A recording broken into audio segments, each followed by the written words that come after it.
একজন ব্যক্তি তার বন্ধুকে এতটুকু বলেছিল যে আল্লাহ তোকে কোনোদিন মাফ করবে না, আল্লাহ তোকে কোনোদিন মাফ করবে না। এরকম কথা কিন্তু আমরা অনেকে বলে ফেলি।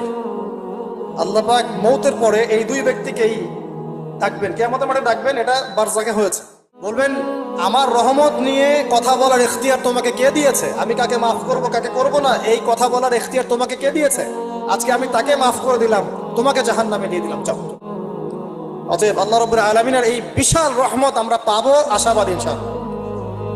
এই কারণে আমাদের প্রথম যে বিষয়টা ফোকাস করতে হবে, আল্লাহ রহমত পেতে হলে আমাদের অবশ্যই বস্তুবাদিতা ত্যাগ করতে হবে। আল্লাহ পাক দুনিয়া পছন্দ করেন না। দুনিয়ার মোহে যারা ডুবে থাকে আল্লাহ এদেরকে পছন্দ করেন।